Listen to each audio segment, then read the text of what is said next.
Hulk Hogan built his legacy on power, charisma, and fame, but over the years, his name has also become closely tied to controversy. Now, it appears that some of those shadows may have reached his family as well, with both of his children finding themselves in court, facing serious legal consequences connected to the situation surrounding him.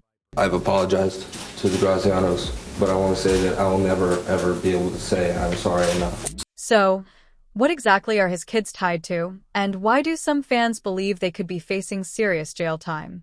To understand that, we have to go back to the case that started it all on August 26, 2007. Nick Hogan, born Nicholas Allen Bolia in 1990, was behind a wheel of a yellow Toyota Supra in Clearwater. He was just 17 years old.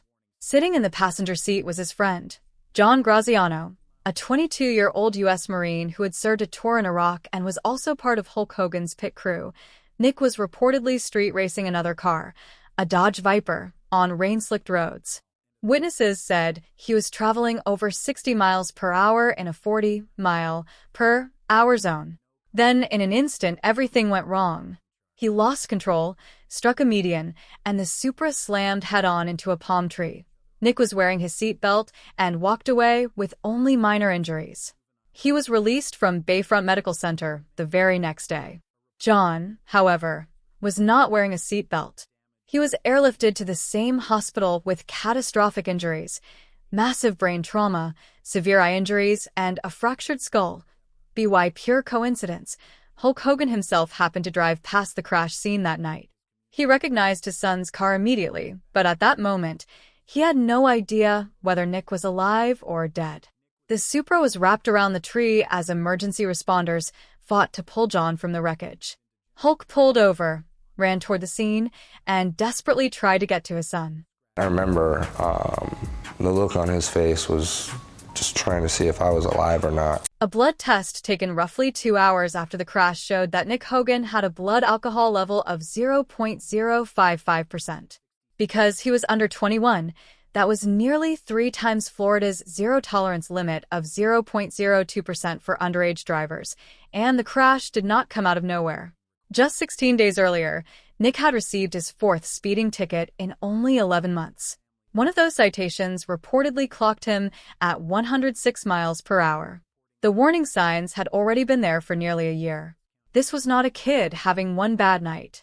This was someone with a driving record that had been raising red flags long before the crash ever happened. On November 7, 2007, police in Clearwater arrested Nick.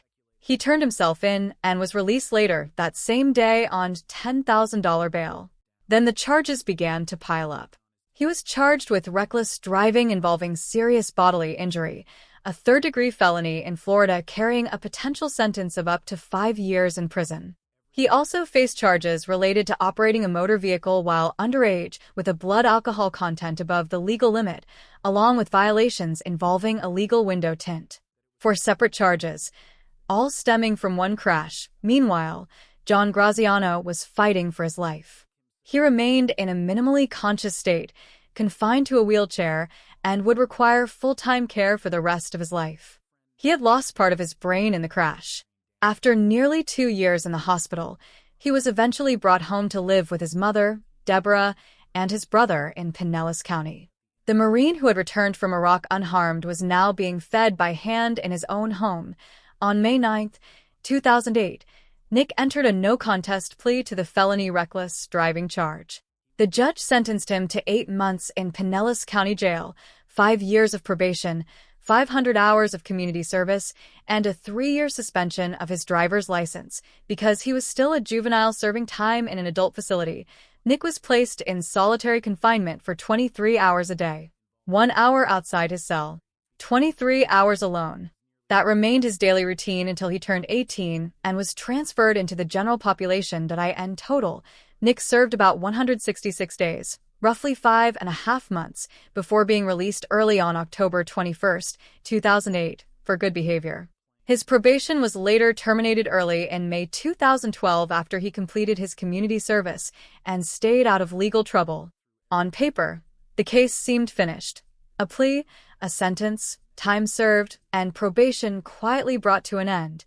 But while Nick was still behind bars, something happened that would damage the Hulk Hogan family name even more than the crash itself. Because what the family said to each other during those jailhouse phone calls was about to become public, and once those recordings surfaced, there was no taking them back. In May 2008, a reporter filed a public records request for Nick's recorded jail phone calls with his parents. What came back was 36 hours of conversations recorded inside the Pinellas County jail system. The family knew the calls were monitored. Every inmate was told that, but they never expected those conversations to end up on television. And when the tapes finally became public, the backlash was immediate. Because the Hogans were not just talking about supporting their son through a difficult time. According to critics, they were discussing business, specifically how Nick's time in jail might be turned into television and media opportunities after his release. At the very same time, John Graziano was still lying in a hospital bed, unable to speak. And to many watching across the country, the contrast was impossible to ignore. Will you work on that reality deal? Yeah. For me and get that thing lined up so the minute I walk out of wherever I walk out of, it's there, boom. I want to do it where I'll make the most money. That was Nick Hogan speaking to his father from behind bars. And according to reports about those released jailhouse tapes, Hulk Hogan's response was not to shut the conversation down. Instead, reports claimed Hulk discussed making Nick an owner in a future reality TV venture and talked about lining up potential deals with Eric Bischoff and others. To critics, it sounded less like a father dealing with a family tragedy and more like someone treating his son's incarceration as a business opportunity, a marketing window that could be turned into television money. But then came the part that truly ignited public outrage. In one of those recorded calls, Nick reportedly referred to John Graziano, the friend who is now lying in a hospital bed with catastrophic brain injuries, as a negative person. According to reports about the tapes, Hulk took the conversation even further, speculating that John may have done bad things in life and that God laid some heavy things on that kid. For many people, that was the moment everything changed. Here was the father of the teenager who had been drinking, speeding, and street racing, seemingly suggesting that the passenger who nearly died somehow had this coming, that what happened was some kind of karmic consequence. The tapes painted a picture the public could not ignore. To many listeners, this did not sound like a family in shock trying to process an unimaginable tragedy. It sounded like a family strategizing, shifting blame, and discussing how to move forward financially while the victim was still fighting for his life. The recordings quickly spread from one news cycle to the next. Talk shows replayed them. Radio hosts dissected them. Every controversial line became fresh ammunition for critics who believed the Hogan family had been protected by fame for far too long. Nick later tried to explain his state of mind during those calls. He said he had been in an extremely dark place mentally while sitting in solitary confinement for 23 hours a day. He described it as reaching the deepest depths of mental instability, saying there were moments when isolation pushed him to a place where he no longer felt like he was thinking clearly. That became his explanation for why he sounded the way he did on those recordings, but by then the damage to the Hogan family's public image had already been done. I was in the middle of really going to the deepest depths of mental insanity, being in solitary confinement. There were times in there where you get so desperate and you're just, so just out of it. But John Graziano's father heard those tapes too, and he had no interest in explanations about mental state, isolation, or what was going through Nick's mind at the time. When he finally got his moment in the courtroom, he did not hold anything back. During his victim impact statement, Mr. Graziano delivered a line that would become one of the most powerful and most repeated quotes from the entire case. He looked directly at Nick Hogan, born Nicholas Bolia, and said, "What Al-Qaeda could not do to my son, Nick Bolia did in a matter of minutes." In one sentence, he captured the full weight of what had happened. His son had survived a tour in Iraq as a U.S. Marine, made it home alive, and then, in a matter of moments on a road in Clearwater, his life was changed forever. It was the kind of statement nobody in that courtroom forgot. And once it hit the media, neither did the public. What Al-Qaeda could not do to my son, Nick Bolia did in a matter of minutes. Those words cut through every legal argument Nick Hogan's defense team had tried to make. It was a father standing in open court, telling the world that a war zone could not take his son down, but a spoiled teenager from a reality TV family did. That single statement became the quote that framed the entire public narrative of the case. Soon after, Hulk Hogan appeared on Larry King Live, trying to explain the now infamous jailhouse tapes. Hulk claimed his comments had been taken out of context. He said he was simply trying to keep his son's spirits up while he was locked in solitary confinement, saying whatever a father would say to stop his child from breaking down inside a jail cell. The public was not buying it. There were too many recordings. Too many hours. 36 hours of conversations. And when people listened, many came to the same conclusion. You could not take 36 hours out of context. The context was the entire conversation. Then things escalated even further. Anonymous threats reportedly began coming into the Hogan household. Voicemails warned that the Hogan children would pay for what had happened. Some of the messages were so disturbing they later made national news. Nick would later say that, as disturbing as those calls were, he understood why people were angry. He said the rage he heard in those messages came from a very real place, and he admitted he could understand why so many people felt that way. But the John Graziano family had a different issue entirely. Their attorney made it clear that, despite Nick's public interviews, emotional apologies, and appearances on shows like Good Morning America, the family said they had never heard directly from him. An private letter. No personal phone call. No direct outreach. According to the family's legal team, none of the public emotion had been followed by a personal attempt to contact the people whose lives had been permanently changed. By that point, the damage to the Hogan family image was complete. The wholesome image built through Hogan Knows Best was gone. What replaced it was something very different. A family caught on tape, a family under public scrutiny, and a family whose reputation would never fully recover. And while Nick was serving his jail sentence, another battle was unfolding. This time in civil court, the Graziano family filed a negligence lawsuit against Nick, Hulk Hogan, Linda Hogan, and Daniel Jacobs, another man allegedly involved in the street race. The lawsuit sought millions of dollars, not just for pain and suffering, but for something far more immediate: survival. John would require round-the-clock care for the rest of his life, full-time medical supervision, rehabilitation, specialized equipment, in-home nursing, feeding tubes, physical therapy, medication. And unlike a criminal sentence, those costs were not measured in months or years. They were measured in decades. Linda Hogan settled her portion of the lawsuit first, reaching a separate agreement with the Graziano family and removing her name from the case. That left Hulk and Nick as the remaining defendants, tied up in mediation for months longer. Then, in February 2010, Hulk and Nick reportedly reached a confidential settlement with the Graziano family. The exact terms were sealed, but reports at the time estimated the settlement to be worth several $1 million, according to statements later made by John's mother. After attorney fees and mounting medical expenses were paid, roughly $1.5 million remained to fund John's long-term care. And the family's attorney made sure reporters understood one thing clearly: 100% of that money was for John. That wording mattered. It sent a clear message to the public. This was not about profit, publicity, or a payday. Every dollar that remained was going toward the care of a young Marine who could no longer walk, feed himself, or communicate the way he once had. And that contrast became impossible for the public to ignore. While the Hogans were being criticized for discussing television deals from jail phone calls, the Graziano family was staring down a lifetime of medical bills, month after month, year after year, simply trying to keep their son alive. One side was thinking about recovery.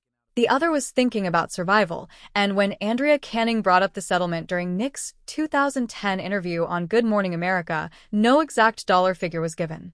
But the message was clear. Whatever millions had changed hands, the money was meant for one purpose, and one purpose only: John's care. What's happened with the civil suit with the Graziano family? It is confidential, the settlement. However, it's believed to be worth millions. That's what they wanted. And it's to provide for the care of John Graziano, who does need 24-hour care. Nick Hogan, for his part, eventually went on national television and broke down in tears.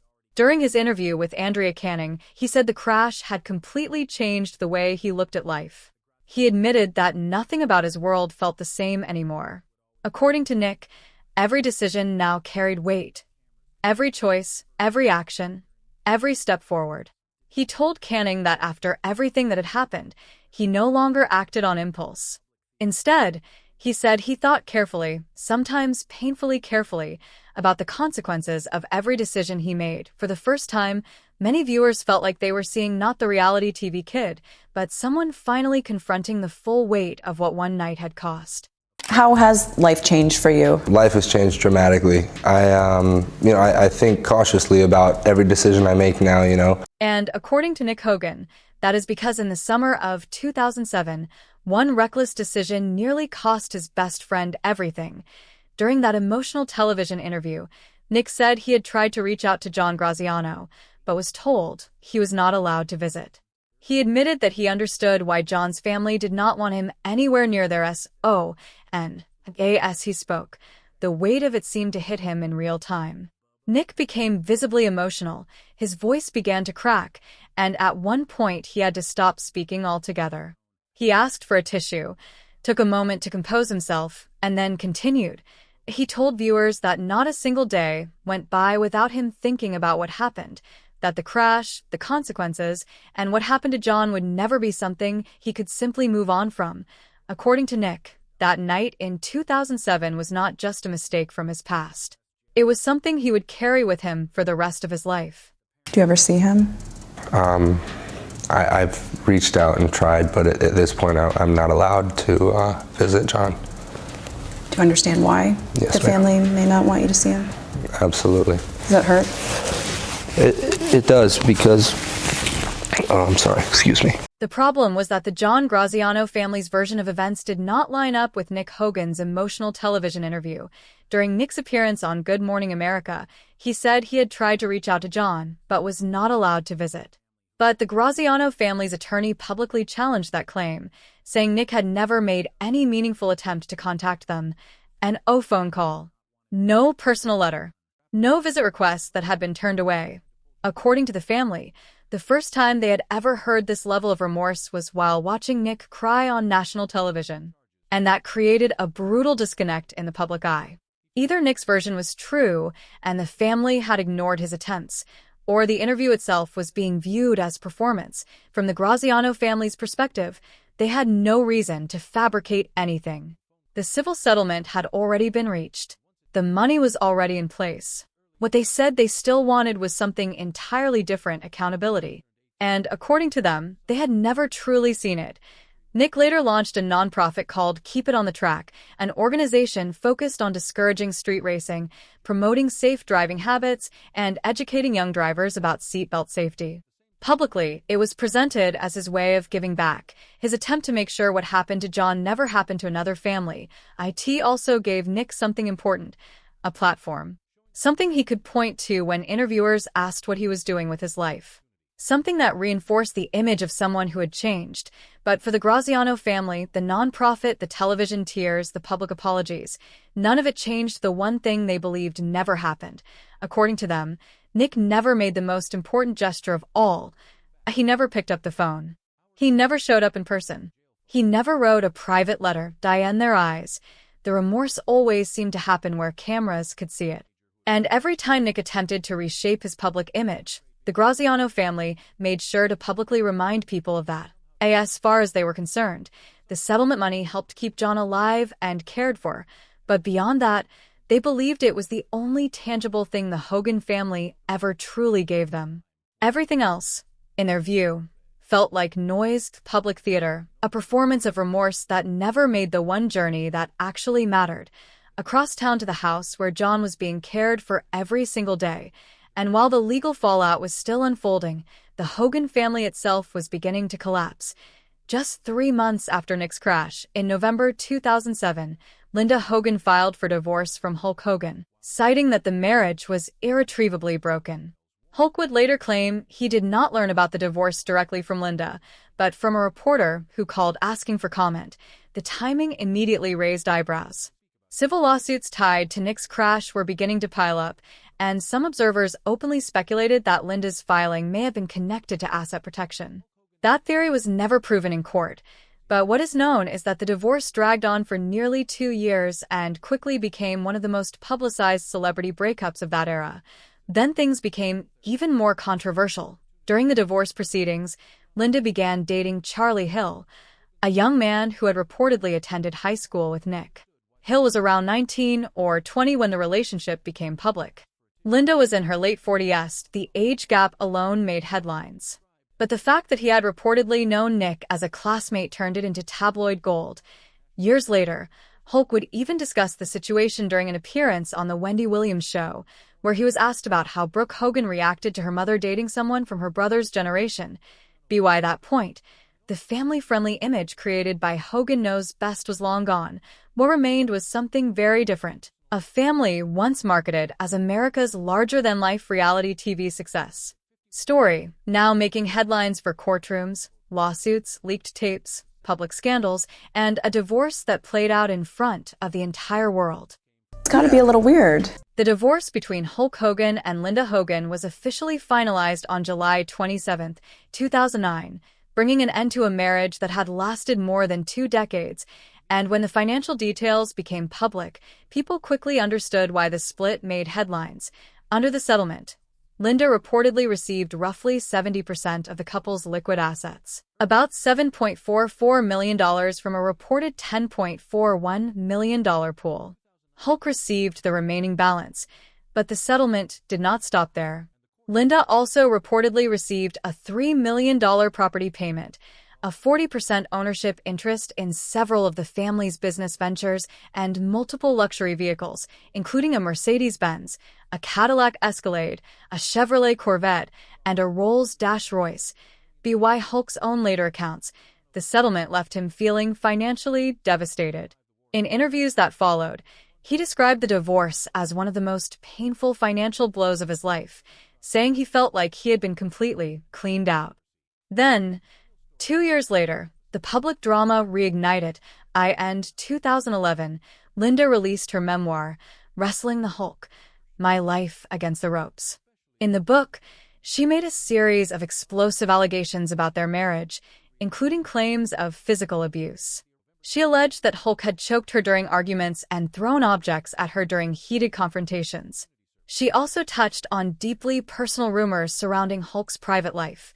Hulk publicly denied every allegation, determined to address the accusations head-on.